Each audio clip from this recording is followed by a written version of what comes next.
Falando sobre educação, com Sandro Lira.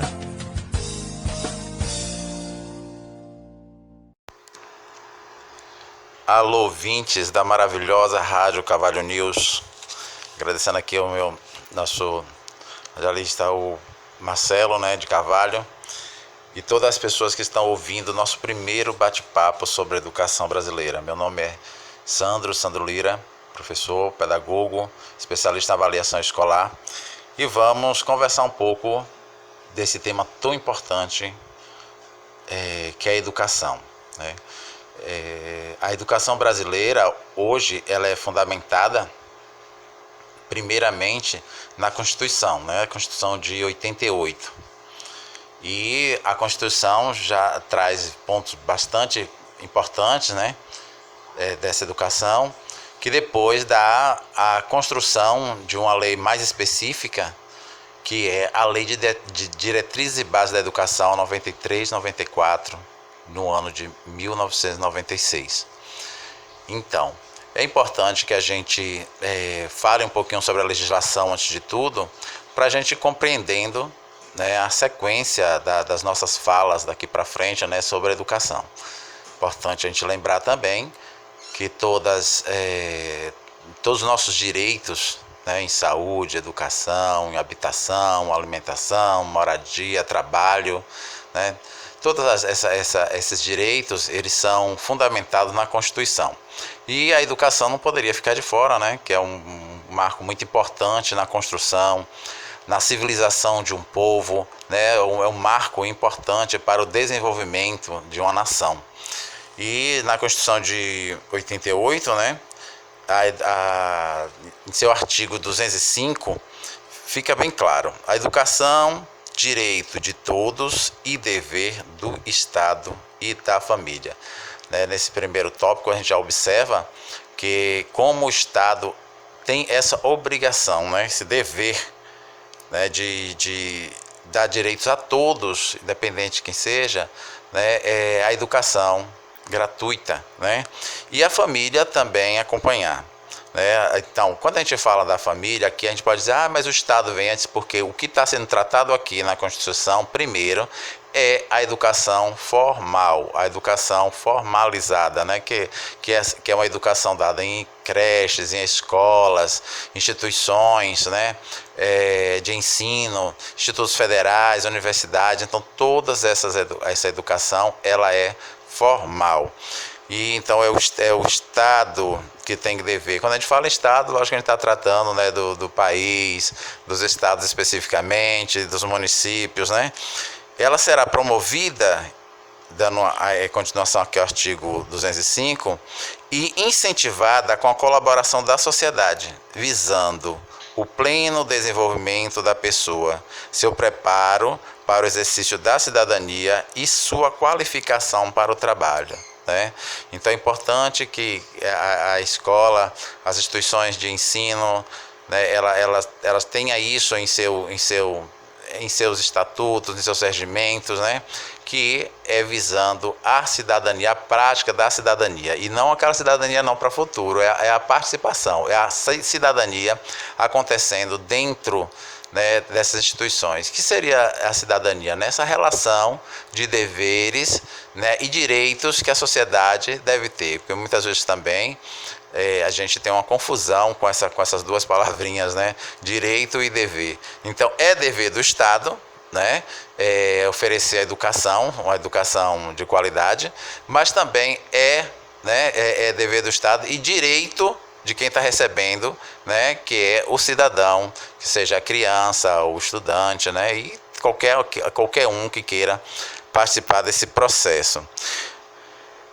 O desenvolvimento para o trabalho também é importante. O que é ensinado depois vai ser avaliado, vai ser colocado em prática, e então a relação entre ensino e prática, ela é muito proximal e deve ser obedecida, planejada, objetivada, nessa educação formal, para que essas competências nesses estudantes, nesses alunos, eles apareçam. Já no artigo 206, o ensino será ministrado com base nos seguintes princípios. Aqui são alguns princípios, né? A lei aponta para 8 princípios, e desses princípios no artigo 6, eles começam dizendo, né? Primeiro princípio, igualdade de condição para o acesso e permanência na escola. Olha que importante, igualdade de condições, né? Então, todos têm a mesma condição? Não. Num país como o nosso, né, onde tem tanta a democracia, e com a democracia o capitalismo impera, né? Então, nós temos pessoas de várias classes sociais, né, com poderes aquisitivos diferenciados, e essas questões do financeiro, ela embate muito na qualidade desse ensino. Então nós percebemos que nos municípios nós temos ainda escola da rede privada, né, escolas da rede pública. O governo, os estados têm que oferecer essa educação pública, mas nada impede também que a pessoa escolha, quem tem a condição financeira, que vá para uma rede privada de ensino. E aí que essas condições muitas vezes ficam aquém, porque a qualidade da escola privada, ela sempre pauta um pouquinho melhor pelas condições financeiras, pelas questões estruturais, de formação dos próprios professores, né? Sempre preza para uma melhor qualidade. Então essa igualdade tem que ser trabalhada mais nos estados para que todos tenham, né, essa que a gente chama de equidade, né, o direito a todos. No segundo princípio é a liberdade de aprender, de ensinar, pesquisar e divulgar o pensamento, a arte e o saber. Né? Então nós temos aí, tanto isso serve para quem ensina como para quem aprende. Liberdade de aprender, né? Então as pessoas, nas escolas são trazidos conteúdos que a gente chama, né? Os assuntos que são os conteúdos que são elaborados pelas instituições superiores de pesquisa, né? Depois de sintetizado, viram livros. Esses livros passam a ser ali um estudo mais específico, né, feito pelos doutores, feito por pesquisas, para virarem esses conteúdos. Então, os conteúdos são diversos, né, as defesas filosóficas são diversas. Então, nós temos a liberdade de aprender, então o professor também tem a liberdade de ensinar, né, agora nós temos também, dentro da questão democrática, né, o dever de que todo esse ensinamento sirva para emancipar uma sociedade, não contrário, né? E não contrário. O terceiro princípio fala do pluralismo de ideias e de concepções pedagógicas e coexistência de instituições públicas e privadas de ensino. Foi aquilo que eu terminei comentando, né, das escolas privadas. Mas o que seria pluralismo de ideias, de concepções pedagógicas, né? O que é uma concepção pedagógica? Como o aluno aprende? De que forma que se aprende? Então, nós temos várias concepções durante a história da educação, diríamos assim, mundial. Nós temos várias concepções, né? Então, nós temos aquela concepção que era tradicional. Nós temos concepções progressivistas, nós temos concepções tecnicistas, né? Nós temos concepção, outras concepções de ideias mais avançadas da educação. Então, existe esse pluralismo de ideias, para ser respeitado, né?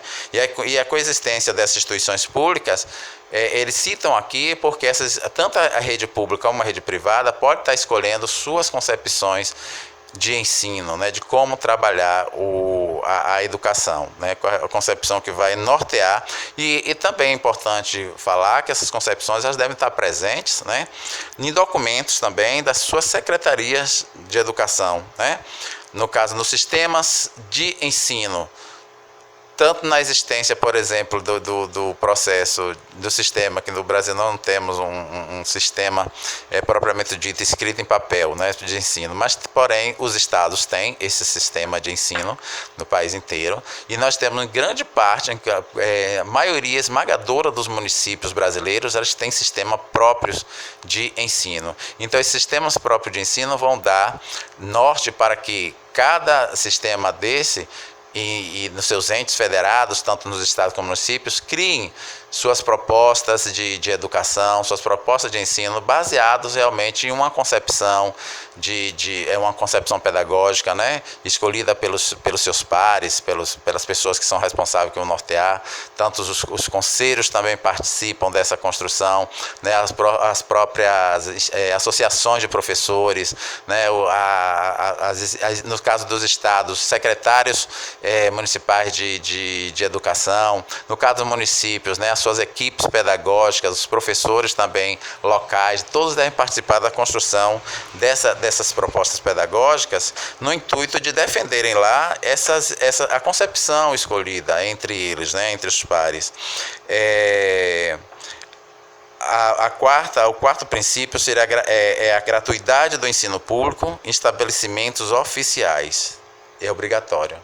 É obrigatório a gratuidade desse ensino, né, nas instituições. O Estado é obrigado a oferecer para todos, né, ensino público, inclusive de qualidade. O quinto princípio é a valorização dos profissionais da educação escolar, garantidos na forma da lei, planos de carreira, com ingresso exclusivamente por concurso público de provas e títulos, aos das redes públicas. Essa redação foi dada na Emenda Constitucional número 53 de 2006. Então, a esses professores, porque a importância do concurso público? Porque esses professores são de carreira. Então, muitas vezes, só os contratados, quando não dão conta, isso não significa que também é regular a contratação, né, de um pouco número desses profissionais para garantir que a educação funcione nos municípios, né? Não é todo dia que se tem concurso público. Então, mas a prioridade deve ser dada a esses concursos públicos. Por quê? Os próprios municípios, o próprio estado vão dar uma formação continuada para esse profissional. Então, se eu trabalho com aquele profissional que não é concursado, provavelmente outro governo ele sairá. Então, aquele que foi trabalhado, terminam, né? Se a pessoa continuar em uma rede privada, ele pode estar usando. Ou então o Estado, né, vai estar financiando algo que não vai estar sendo investido diretamente nas salas de aula. O sexto princípio, já que a gente está falando dos princípios hoje, é a gestão democrática ao ensino público na forma da lei. Então, tem também que ter lei, regimentos, as leis dos municípios próprios, as leis dos estados também, que dizem como vai ser feita essa gestão democrática do ensino público, né? Que seriam o quê? Os diretores, gestores escolares, né? Todo esse pessoal, alguns estados têm concurso, inclusive, para diretores, para coordenadores pedagógicos. Outros estados, eles vêm como função afim, né? Alguns professores, e terminam que esses professores, através de eleição, são colocados como diretores escolares, alguns estão também como coordenadores pedagógicos, né, coordenadores de área, né? Geralmente são pessoas formadas, isso não é via de regra, são os pedagogos especialistas em educação que ficam com esses cargos, mas hoje nós buscamos cada vez mais as próprias associações de professores, sindicatos, uma luta diária para que a questão democrática, a gestão democrática realmente aconteça, né, nas instituições de ensino público, que são as escolas, como eu expliquei, as universidades, as creches, né, todo esse aparato aí. O sétimo princípio é a garantia de padrão de qualidade, né?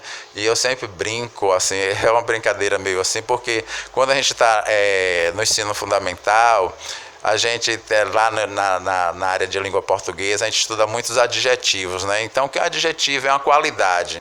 Então, tanto boa quanto ruim é uma qualidade lá. Mas aqui, se tratando da boa qualidade, uma qualidade padrão, né? Uma qualidade acima do que se busca. Então, nós sabemos ainda hoje, pelas as avaliações externas, né? As avaliações massivas que existem, que essa qualidade ela ainda é muito pouco para que a gente busca, né?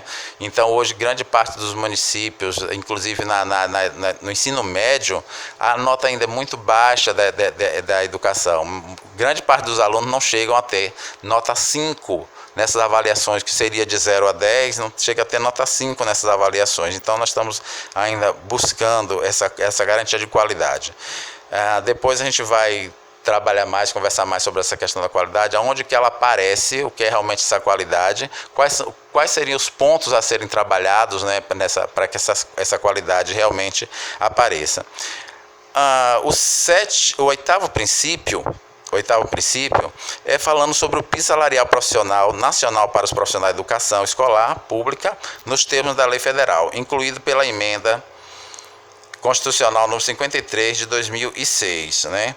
Esse piso salarial hoje também é uma luta dos sindicatos, dos próprios professores, né?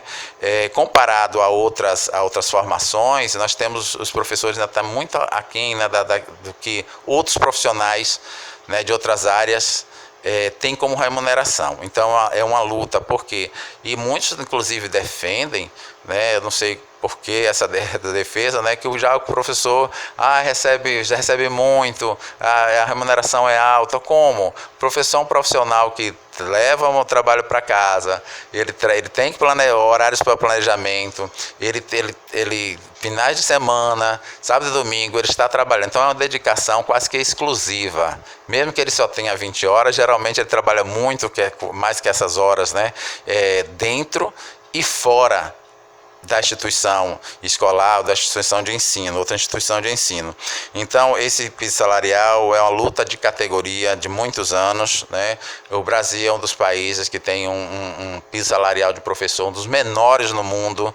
Então, é pouco, o financiamento, de forma geral, chega muito pouco ao professor ainda, e é uma luta de classe. As pessoas pensam, a qualidade não aparece, não, mas são realmente pessoas, nós temos muitos profissionais dedicados, pessoas que têm muito amor à causa, mas nós não podemos ficar só na questão do amor, nós pagamos também contas, né? E essas contas muitas vezes são altas, nós precisamos realmente ter o melhor investimento no piso salarial dos professores. Tem um parágrafo único aqui nesse artigo 206, aqui tratando dos princípios, que a lei disporá sobre as categorias de trabalhadores considerados profissionais da educação básica e sobre a fixação de prazo para elaboração e adequação de seus planos de carreira no âmbito da União, Estado, Distrito Federal e dos municípios, incluído pela Emenda Constitucional 53 de 2006, né?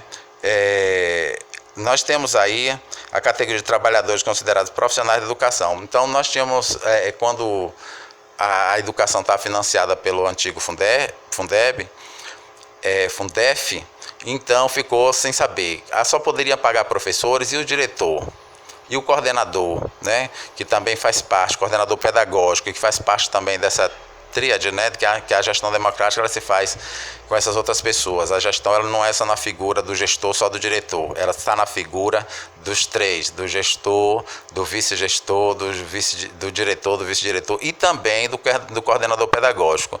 Que tem estados que recebe outra nomenclatura, mas aquele profissional que trabalha muito afinco a formação dos seus profissionais, a construção de suas matrizes curriculares nas escolas, né, a obediência à legislação que pauta sobre a questão dos conteúdos a serem trabalhados, né, as metodologias a serem trabalhadas, os documentos locais, né, que se está no estado, qual o documento que rege, que traz esses conteúdos, essas competências, essas habilidades para ser trabalhada com os alunos e ter ali um plano de formação do quadro. Então, a figura do coordenador pedagógico é uma figura de harmonizar as relações, trazendo a qualidade desse ensino dentro de uma instituição. Então, aqui, depois, em 2006, através dessa emenda constitucional, ficou claro que esses profissionais também, porque já o Fundef e o Fundeb, a porcentagem a ser destinada para pagamentos de professores era 60%, agora já é 70%, né? Então ficava sem saber. Alguns municípios pagavam para os diretores e os coordenadores, os municípios achavam que deveria ser dos 40%. Mas hoje já tem certeza, né, através dessa emenda, que a equipe gestora também receberá dos 70% hoje, né? Então, é isso. Nós temos muitos debates a serem desenvolvidos. Vocês viram que dentre esses princípios, né, a gente observa algumas polêmicas. É importante que a gente tenha uma visão mais crítica, né, e busque dentro dos governos locais, né, tá discutindo junto com seus pares sobre essas possibilidades, porque tudo isso que está nessa Constituição aqui, que foi lida aqui no artigo 205 e 206, elas pautam para uma busca de qualidade e manter a democracia, né? Manter a democracia é importante, que no país democrático essa questão de descentralização, a questão do respeito aos direitos, né? A liberdade, tudo, ela faz parte, né? Ela faz parte desse processo criativo, né? Desse processo de direito, né? De direito humano. Então, é isso. Nós temos essa participação para falar realmente da educação e a gente não poderia começar de outra maneira, senão falando sobre a legislação. O que a legislação principal, né, a Carta Magna, a Constituição Federal da República Federativa do Brasil, né, de 1988, né, o que ela traz para a gente, que arcabouço a gente traz, né, e não é tão, eu acredito assim que não seja tão complicado. O complicado muitas vezes é as práticas, que muitas vezes são abusivas e que a gente tem que sempre, como profissionais, né, e como também, mesmo sem ser profissional, quem é mais interessado? Toda a sociedade. Então essa sociedade tem que estar mobilizada para que as coisas dentro da legalidade aconteçam e que essa qualidade da educação apareça, né? São temas realmente fortes, que a gente tem que muitas vezes colocar o dedo na ferida, né?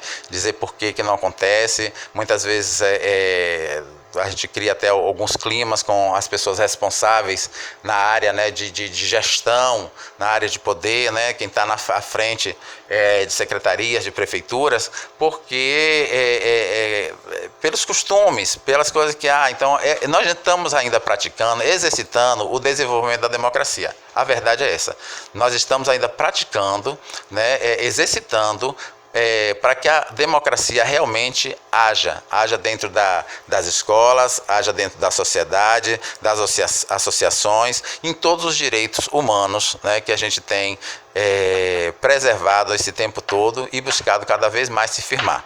Né, se firmar através da melhora da qualidade de vida. Se falou na cidadania. Cidadania ter direito, a gente tem deveres a cumprir.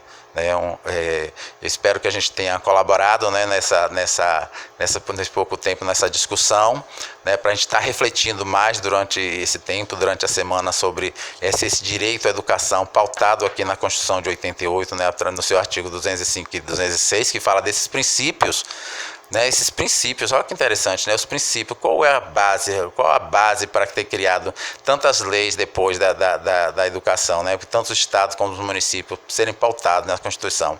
Para quê? Para que a gente tenha realmente uma educação de qualidade, uma educação democrática. É importante falar também uma educação laica, né, educação para todos, uma educação para todos, tá? É isso aí. Obrigado. Falando sobre educação, com Sandro Lira.